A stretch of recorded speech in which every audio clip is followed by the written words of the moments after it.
ಸ್ನೇಹಿತರೆ, ಎಲ್ಲರಿಗೂ ನಮಸ್ಕಾರ. ಈ ಒಂದು ರೈತರದು ಏನಪ್ಪ ಒಂದು ಸಮಸ್ಯೆ ಇರ್ತದೆ ಅಂದ್ರೆ, ಈಗ ಅವ್ರದೊಂದು ಜಮೀನಿನ ಪಹಣಿಯಲ್ಲಿ ಏನು ಹೆಸರು ಇರುತ್ತೆ, ಒಂದು ಆಧಾರ್ ಕಾರ್ಡ್ನಲ್ಲಿ ಏನು ಹೆಸರು ಇರುತ್ತೆ, ಎರಡೂ ಒಂದಕ್ಕೊಂದು ಹೊಂದಾಣಿಕೆ ಆಗುದಿಲ್ಲ. ಒಂದು ಸ್ಪೆಲ್ಲಿಂಗ್ ಆದ್ರೂ ರಾಂಗ್ ಇರುತ್ತೆ, ಒಂದು ಒತ್ತಕ್ಷರ ರಾಂಗ್ ಇರುತ್ತೆ, ಏನಾದ್ರೂ ರಾಂಗ್ ಇರುತ್ತೆ. ಒಂದು ಪಹಣಿ ಅಂದ್ರೆ ಆಧಾರ್ ಕಾರ್ಡ್ನಲ್ಲಿದ್ದಂತೆ ಒಂದು ಪಹಣಿಯನ್ನು ಇರೋದಿಲ್ಲ.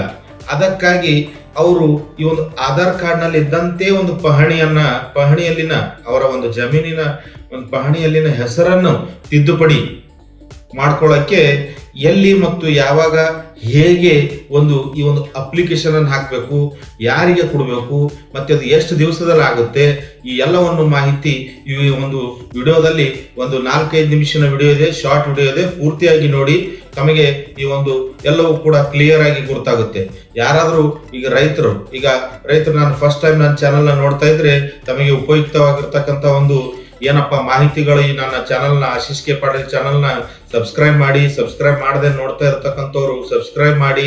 ಹಾಗೆ ಈಗಾಗಲೇ ಸಬ್ಸ್ಕ್ರೈಬ್ ಮಾಡಿರ್ತಕ್ಕಂಥ ಎಲ್ಲ ನನ್ನ ಮಿತ್ರರಿಗೆ ಒಂದು ಹೃದಯಪೂರ್ವಕ ಧನ್ಯವಾದಗಳು.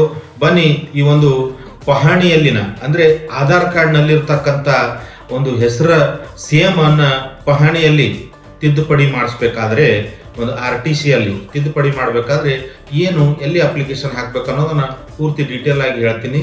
ಬನ್ನಿ ನೋಡೋಣ.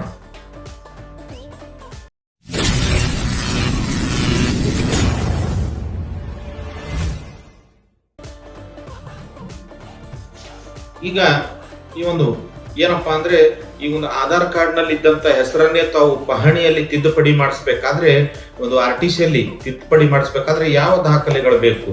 ಮೊದಲನೇದಾಗಿ ಈ ಒಂದು ತಮ್ಮ ಒಂದು ಆಧಾರ್ ಕಾರ್ಡ್ ಬೇಕು. ಹಾಗೆ ಒಂದು 20 ರೂಪಾಯಿ ಸ್ಟ್ಯಾಂಪ್. ಈಗ 20 ರೂಪಾಯಿ ಬಂದಾಗಿರ್ಬೋದು, ಇಲ್ಲ 50 ರೂಪಾಯಿ ದರ ತಗೊಳ್ಳಿ, 20 ರೂಪಾಯಿ ನಡೆಯುತ್ತೆ. ಒಂದು ಡಿಕ್ಲರೇಷನ್ ಅನ್ನು ಕೊಡಬೇಕು. ನೀವು ಎದಕ್ಕೆ ಈ ಒಂದು ಹೆಸರನ್ನು ಚೇಂಜ್ ಮಾಡ್ತಾ ಇದ್ದೀರಾ ಅನ್ನೋದು ಒಂದು ಎಲ್ಲ ಅವರು ರೆಡಿ ಮಾಡ್ಕೊಡ್ತಾರೆ. ನಿಮ್ಮ ತಹಸೀಲ್ ಆಫೀಸ್ ಹತ್ರ ಟೈಪಿಸ್ಟ್ ಇರ್ತಾರಲ್ಲ, ಅವ್ರಿಗೆ ಹೇಳ್ಬೇಕಿದೆ, ನಾನು ಒಂದು ಅರ್ಜಿ ಕೊಡ್ತಾ ಇದ್ದೀನಿ, ಈ ಒಂದು ನನ್ನ ಆಧಾರ್ ಕಾರ್ಡ್ ಇಲ್ಲಿ ನೇಮ್ ಚೇಂಜ್ ಇದೆ, ಪಹಣಿಯಲ್ಲಿ ನೇಮ್ ಚೇಂಜ್ ಇದೆ ಅಂತ ಒಂದು ಟೈಪ್ ಎಲ್ಲ ಮಾಡಿಕೊಟ್ಟು ನಿಮಗೆ ಫಾರ್ಮ್ಯಾಟ್ ಅನ್ನು ರೆಡಿ ಮಾಡಿಕೊಡ್ತಾರೆ. ಮಾಡಿಕೊಟ್ಟ ಮೇಲೆ ಅದಕ್ಕೆ ನಿಮ್ಮ ಒಂದು ಜಮೀನಿನ ಪಹಣಿ, ಒಂದು RTC ಪಹಣಿ ಉತ್ತಾರ ಅಂತಾರಲ್ಲ, ಆ ಉತ್ತಾರನ್ನು ಕೊಡಬೇಕು. ಹಾಗೆ ಒಂದು ಅರ್ಜಿಯನ್ನು ಬರಿಬೇಕು. ತಾವು ಒಂದು ಅರ್ಜಿಯನ್ನು ಬರೆದು ಇದನ್ನ ಏನ್ ಮಾಡ್ಬೇಕು, ತಾವು ಸಬ್ಮಿಟ್ ಮಾಡಿದ್ಮೇಲೆ ಇದರ ಒಂದು ಪ್ರಕ್ರಿಯೆ ಹೆಂಗಿರುತ್ತಪ್ಪ ಅಂದ್ರೆ, ಪ್ರಕ್ರಿಯೆ ಒಂದು ಅವಕ ಶಾಖೆ ಅಂತ ಇರುತ್ತೆ. ಒಂದು ತಹಶೀಲ್ದಾರ್ ಆಫೀಸಲ್ಲಿ ತಹಶೀಲ್ ಆಫೀಸಲ್ಲಿ ಒಂದು ಅವಕ ಶಾಖೆ. ಈ ಅವಕ ಶಾಖೆಯಲ್ಲಿ ತಾವು ಡಾಕ್ಯುಮೆಂಟ್ಸ್ ಅನ್ನು ಸಬ್ಮಿಟ್ ಮಾಡ್ತೀರಿ. ಡಾಕ್ಯುಮೆಂಟ್ ಸಬ್ಮಿಟ್ ಮಾಡಿದ್ಮೇಲೆ ಅದರ ಒಂದು ಪರಿಶೀಲನೆ ಆಗುತ್ತೆ.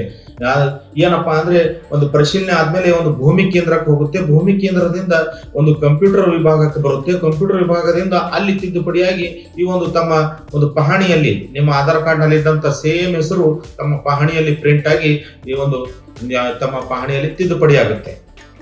ಈಗ ಇದಕ್ಕೆ ಒಂದು ನೆಕ್ಸ್ಟ್ ಒಂದು ಅವಶ್ಯಕ ಮಾಹಿತಿಗಳಿದಾವೆ. ಏನಪ್ಪಾ ಅವಶ್ಯಕ ಮಾಹಿತಿಗಳನ್ನೋದನ್ನ ನಾನು ತಿಳಿಸ್ತೀನಿ ಮುಂದೆ. ಒಂದು ಮುಖ್ಯ ಅಂಶ ಏನಪ್ಪಾ ನೆನ್ಪಿಡ್ಬೇಕು, ಇದು ಒಂದು ಅರ್ಜಿ ಕೊಡೋದಕ್ಕಿಂತ ಮೊದಲು ತಾವು ಎಲ್ಲ ಒಂದು ಮುಖ್ಯ ಅಂಶ ಏನೋ ನೆನ್ಪಿಡ್ಬೇಕಪ್ಪ ಅಂದ್ರೆ, ಈ ಒಂದು ಸಣ್ಣ ತಿದ್ದುಪಡಿಗಳು ಏನಾದ್ರೂ ತಮ್ಮ ಸರ್ವೆ ನಂಬರ್ ನಲ್ಲಿ ಒತ್ತಕ್ಷರಗಳು ಏನಾದ್ರೂ ಹೀಗೆ ಈಗ ಇಂಥ ಒಂದು ಸಣ್ಣ ಕರೆಕ್ಷನ್ ಗಳಿದ್ರೆ ಈ ಒಂದು ತಿದ್ದುಪಡಿಯನ್ನ ಇದರಲ್ಲಿ ಆಗುತ್ತೆ. ಈಗ ನಾವು ಹೇಳಿ ಸಿಸ್ಟಮ್ ಅಲ್ಲಿ ಒಂದು ಆಧಾರ್ ಕಾರ್ಡ್ ನಲ್ಲಿ ಏನಾದ್ರು ಒತ್ತಕ್ಷರ, ಏನಾದ್ರು ತಮ್ಮ ಅಡ್ಡ ಹೆಸರು, ಏನಾದ್ರು ಒಂದು ತಂದೆ ಹೆಸರು, ಏನಾದ್ರೂ ಸ್ವಲ್ಪ ಮೈನರ್ ಮಿಸ್ಟೇಕ್ ಇತ್ತಂದ್ರೆ ಆ ಕರೆಕ್ಷನ್ ಗಳನ್ನು ಈ ಒಂದು ಅರ್ಜಿ ನಾವು ಹೇಳೋ ಪ್ರಕಾರ ಈ ಒಂದು ಅರ್ಜಿ ಮುಖಾಂತರ ಮಾಡ್ಕೋಬಹುದು.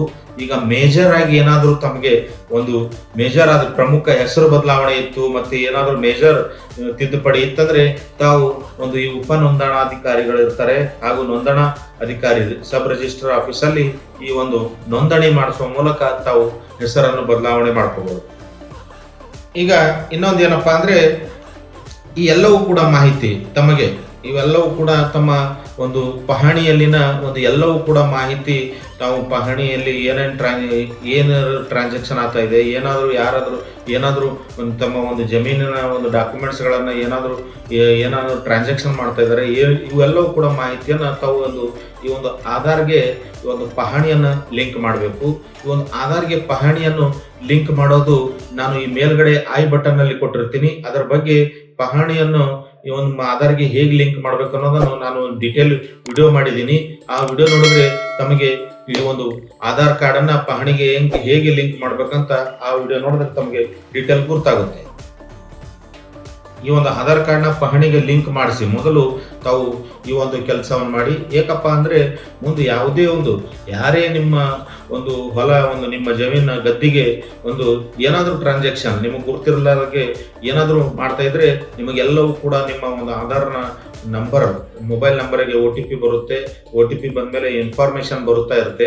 ಅದಕ್ಕಾಗಿ ಒಂದು ಲಿಂಕ್ ಅನ್ನ ಮಾಡಿಸಿಟ್ಕೊಳ್ಳಿ. ಈಗ ಮತ್ತೆ ಇನ್ನೊಂದು ಏನಪ್ಪಾ ಅಂದ್ರೆ ವಿಷಯ, ಈ ಒಂದು ತಮ್ಮ ಒಂದು